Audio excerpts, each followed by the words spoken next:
ngomong, kalau nggak ada dengan keluarganya, kalau keluarganya nggak ada tetap ngomong. Jadi misalnya kayak pasien-pasien saya dulu misalnya di ICU ya, tetap kita ngomong, Bapak Ibu permisi, walaupun dia koma. Nah, jadi prainteraksi itu tetap harus dilakukan. Bapak permisi, karena dia gerak, kelopak matanya gerak gitu. Dia dengar gitu. Nah ini kita nggak boleh ngomong yang nggak baik-baik kalau pasiennya walaupun koma ya. Itu harus diperhatikan etika. Udah, kita permisi, kita sudah cuci tangan, pakai sarung tangan nanti ya, sarung tangan. Nah habis itu nanti kita kaji dulu misalnya daerah mana dia sekret atau lendirnya paling banyak. Dengarkan aja nanti pokoknya sebutkan bagian apek dulu. Jadi ini sampai ke bagian fokus bawah sama kiri kanan ya. Tuh. Kalau pasiennya sadar boleh diminta duduk. Misalnya pasien-pasien TB kan kadang sadar masih bisa duduk. Udah.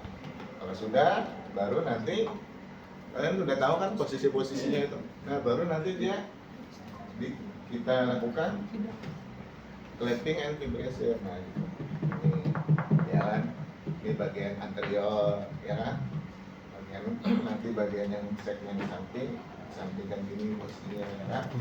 Jadi ngaji lagi di sini, clapping lagi dari sini ya kan, nanti samping kanan lagi gitu ya. Nah, terus kalau yang bagian posterior tinggal terus ini clapping kan ya, pegang. Nah, ya, jadi di clapping ini ini cukup 5-10 menit lah ya. Terus nanti di vibration diginikan kan. Nah, habis di clapping diginikan, clapping diginikan. Ini kalau pasiennya sadar, kalau nggak sadar nggak boleh. Nanti ini bahaya ya. Nah, itu kalau pasien sadar. Yang kedua, kalau pasien nggak sadar cukup di depan sini. Terus kalau yang pasiennya ada cedera medula spinalis, cervical nggak boleh digerak-gerak. Dan atau pasien-pasien dengan peningkatan tekanan intrakranial. Contohnya apa pasien peningkatan tekanan intrakranial? Ada masih ingat? Ayo. Kalau Uko ngomong nih, bisa nggak jawab nih? Ayo. Contohnya Pak? Pasien yang mengalami peningkatan tekanan intrakranial. Tekanan intrakranial atau apa? Tekanan di dalam. Iya. IC intrakranial pressure. Pasien cedera kepala, atau orang yang stroke, ya, yang digerak-gerakin, nanti tambah perdarahan, nanti cedera kepalanya tambah berat, ya. Nah, itu, coba, itu udah. Kalau sudah, di posisi-posisinya lengkapnya lihat aja di Google ada tuh, ya. Pokoknya posisi seperti itu. Kalau yang ini bisa, yang tidak ada masalah, bisa dinaikkan kan yang kakinya semua, bahkan ngalir ke bawah, ditinggikan ininya, tinggikan aja, nanti dia ngalir keluar. Nah kalau sudah, kita dengarkan lagi, jalan selesai dengarkan lagi.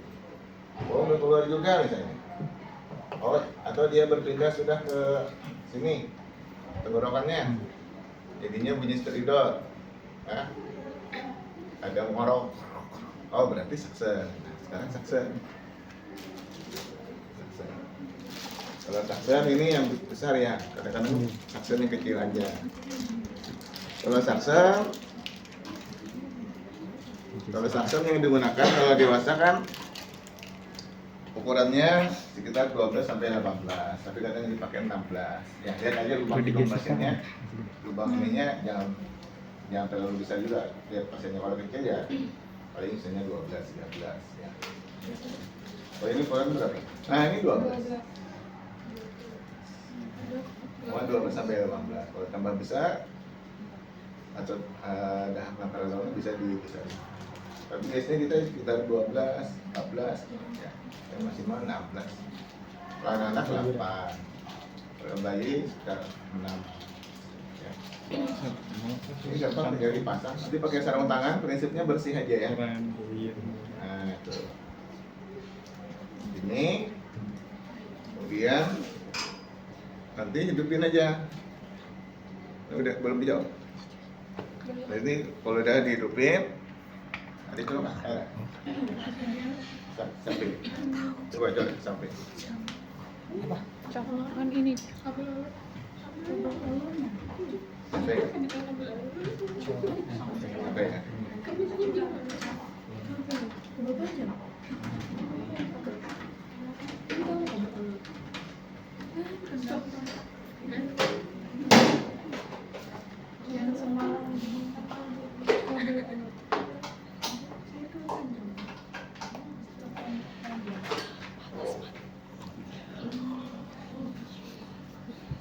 Nah, ini nanti tekanannya cukup 80 sampai 100.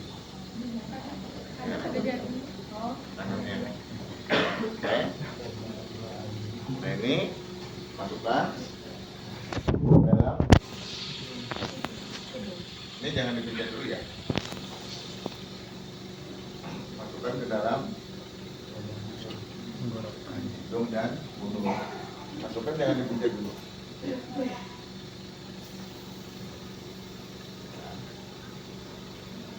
Masukkan sekitar 20 cm.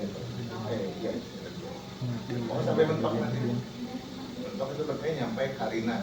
Karina itu jambangan bagus kanan dan kiri. Itu ditarik nanti 2 cm. 2 cm segini ya. Baru dipencet. Nah, ini seping. Kita putar. Iya. Terus nanti kan di samping kita ini ada yang NaCl-nya. NaCl-nya nanti supaya apa? Bersih. Ya, supaya darahnya nggak lengket kalau ada darah. Terus darahnya karena kental banget, apalagi yang udah di ICU hari-hari ya, itu kental dan bau. Masukin lagi. Oh ya, lupa tadi. Sebelumnya harus oksigen dulu 30 detik. Oksigen lupa saya tadi. Oksigennya cukup 2 liter aja ya. 2 liter. Baru kita saksa dulu tadi saya. Lupa. Nah, itu oksigen baru dan ini hanya boleh sekitar 10 sampai 15 detik. Tapi kalau bisa jangan sampai 15 detik. Kalau ini yang di ICU, nanti kita soalnya nyedot oksigen nih. Ya kan? Sedangkan pasien ini misalnya dia oksia, sambil dia nanti dimonitor apa namanya saturasinya. Ya, kalau terlalu lama berarti kita harus CO2-nya kurang dari sampai 98 turun sampai 96 atau 94 berarti kan lamaan. Ya. Jadi cukup sampai 10 sampai 15 detik. 15 detik itu maksimalnya. Kalau itu jangan sampai maksimal. Terus tadi yang saya bilang mentok itu jangan sakser pas mentok itu. Kalau kalian sakser itu pernah kejadian dia sakser, pasien-pasien yang ini kan kadang dia sensitif epitelnya itu dia mudah tertarik luka. Kalau luka perdarahan baru panik darah gimana tuh? Bisa ini ya. Itu bisa nanti jadi perdarahan di paru. Terus nanti di hidung juga ya. Nah, kalau yang pasiennya terpasang endotracheal, pasangnya di endotracheal nanti di lubangnya kan juga lubangnya. Kalau yang ada di sini yang sudah tiroidotomi itu masukin juga di yang di sini dipasang. Nah, jadi tutupnya di sini. Kalau di sini yang di mulut yang pakai endotracheal, pakai ventilator. Tuh. Udah. Kalau sudah itu tapi kita rasa bersih, dengarkan lagi dengan stetoskop. Oh, bersih ya. Tapi biasanya ini dibaringin dengan sikat gigi kalau dia ini sikat gigi mulutnya dibersihkan, bronkial toilet. Ya pagi itu, pagi sore. Ya. Jadi sudah selesai di lagi. Ya sampai nempel di sini. Kalau nempel nanti ketumbar dia bisa ngisep. Ada pertanyaan? Udah aja ya.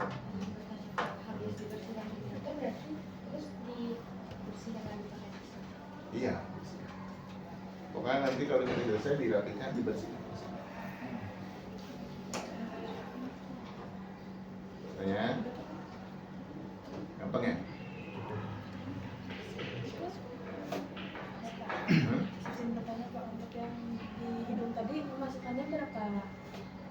Kalau hidung mah nggak apa-apa. Iya sedikit. Kalau hidung nggak terlalu. Biasanya kadang sampai ke itu juga.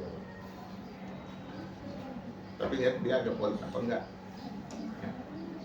Kalau dia ada polip hidung, yang kencang-kencang dapat berdarah polipnya. Oke?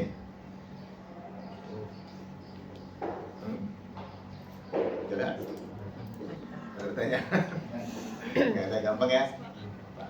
Yang jelas prinsipnya prainteraksi dan eliminasi. Nah, nanti ngomong lagi, permisi saya pindah ke terusnya. Mungkin kita kayak ngomong dengan pentong jadinya ya kan? Tapi tetap karena dia manusia. Ya. Gampang. Oh, nggak bisa. Dia kan dipasang, kalau yang tidak sadar kan dipasang ETG itu. Kalau yang sadar, kan pasiennya nggak sadar kan nanti dipasang. Pasang itu ya. Justru kita saksen itu supaya jangan tersedak. Kita saksen itu, kalau dia tersedak, justru kalau dia nggak kita saksen, dia justru tersedak. Kan darahnya nanti masuk paru-paru. Bisa aspirasi, kayak muntahan, ya. Orang-orang muntah loh. Kan justru kita saksen supaya muntahannya nggak masuk ke paru. Justru kalau yang tersedak itu yang bahaya, aspirasi.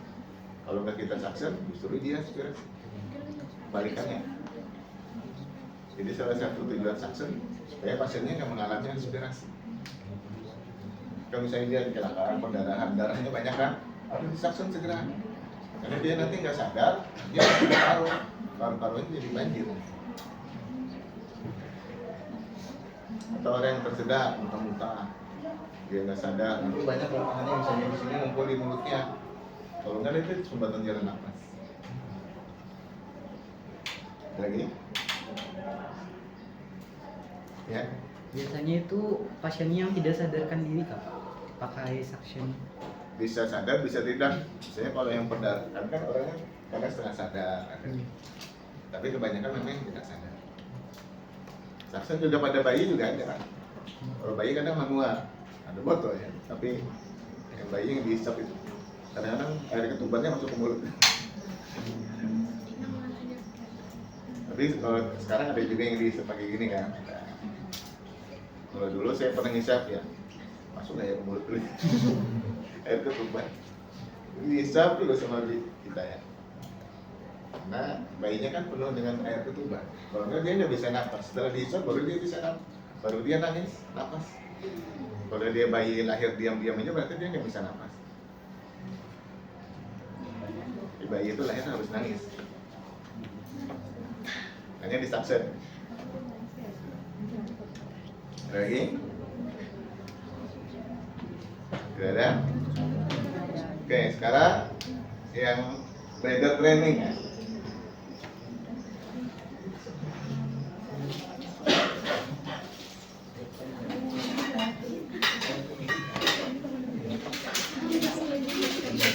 Kalau bladder training itu gampang ya? Oh, nggak ada. Pakai ini Kak. Oh. Oh, ya. Nah, kalau bladder training kan ini anggap aja kateter ya. Dia nanti kita klaim tiap 2 jam. Ini klaim juga ya. Nah, bisa kayak gini. Bisa juga ini dipakai. Bisa kalau nggak pakai klaim yang ini. Bisa pakai klaim yang ini. Kalau ada ininya. Nanti tiap 2 jam kita bilang, Pak, nanti 2 jamnya 2 jam kencing lagi gitu. Nah, ini biasanya orang-orang yang pakai kateter. Karena kalau misalnya dia mau dilepas kateternya, dia kadang nggak bisa kencing. Nah, makanya sebelum dilepas kateternya kita latih dia rangsangan kencing. Biar ada sensasi kencing. Kalau kencing ada sensasinya. Oh, kencing. Ya kan? Itu kan ada sensasinya ya. Nah, kalau orang yang dipasang kateter, sensasinya itu hilang. Sensasi mau kencingnya itu hilang. Makanya beruntunglah kita merasakan sensasi pada saat mau berkemih. Itu berarti normal. Ya kan? Kita ada rasa mau kencing, itu normal. Kalau enggak, nanti nggak bisa kencing. Nah, makanya kita latih. Pak, nanti 2 jam, ini saya lepas ya. Ya. Pak, silakan kencing. Kita suruh dia biar ada. Walaupun dia nggak bisa kencing, tapi kadang bisa. Tapi kadang nggak bisa. Kita coba lagi ya. Tiap 2 jam. Biar dia ada rangsangan kencingnya. Nah, itu kalau yang dipasang kateter. Kalau sudah dilepas kateternya, saya udah bisa kencing, nanti dilepas. Karena dilepas balik lagi nggak bisa kencing lagi. Nah itu dari trainingnya kita suruh pasiennya ke toilet. Pak, ke toilet. Nah itu kalau itu tiap 4 jam, 3 sampai 4 jam kita suruh dia ke toilet. Nggak bisa kencing juga, ya balik lagi ke toilet per 3 jam 4 jam. Jadi kalau nggak mau kencing ya dibasuh sama disiram kemaluannya dengan air dingin, terus buka kerannya dibuka, siram biar mau kencing. Ya, itu untuk merangsang ada timbulnya rangsang berkemih atau rangsang kencingnya. Biasanya kadang kalau dilepas, jadi contohnya pada pasien-pasien dengan operasi truk, transuretra seksional prostat. Jadi orang prostat itu dikerik lewat lubang prostat laki-laki kan? Nah, itu lewat lubang penisnya itu dikerik, sakit itu prostat. Jadi kadang karena itu kan bukan operasi ya, mini operasi ya, tidak dikerik kan prostat. Nah karena perlakuan yang di daerah genital itu, jadi rangsang berkemihnya kadang hilang. Jadi, nah dilatih pasca operasi top itu, nah dia nggak bisa kencing ada, nggak bisa kencing. Tapi kita suruh dia latih. Kadang pakai kateter kan ya. Atau yang yang perempuan, misalnya pasien-pasien yang pasien-pasien yang nggak bisa ngontrol kencingnya, kadang dia ngompol. Nah kalau yang ngompolin inkontinensia urin itu, nah kita suruh latih juga, ke kamar mandi per 3 jam. Kalau kalian ya, mungkin ada yang ngompol itu ya, nggak tahu ya, biasa perempuan ya, Nana tiba-tiba ngompol, besar ya kan. Nah, itu dilatih per 3 jam ke toilet gitu. Walaupun nggak kencing, tetap ke toilet supaya teratur pengosongan kantong kemih. Jadi 3 jam itu aja Pak. 3 jam nih udah dia harus ke kamar mandi, ke toilet walaupun nggak kencing. Nah itu untuk melatih ya inkontinensia urin. Ditambah dengan latihan senam Kegel. Tahu senam Kegel? tahu. Ya, itu dilatih ya. Maksudnya laki-laki misalnya ngompolan ya. Itu laki-laki kadang ada juga yang ngompolan ya. Itu gampang ya. Jadi tinggal di-plan, kalau ini per 2 aja. Itu belajar kan. Ada pertanyaan? Ada? Gampang ya? Gampang. Semuanya gampang kok. Tidak ada? Ya, kalau tidak ada, assalamualaikum warahmatullahi wabarakatuh. Waalaikumsalam warahmatullahi wabarakatuh. Ada pertanyaan? Tidak? Absen? Iya Pak. Tidak.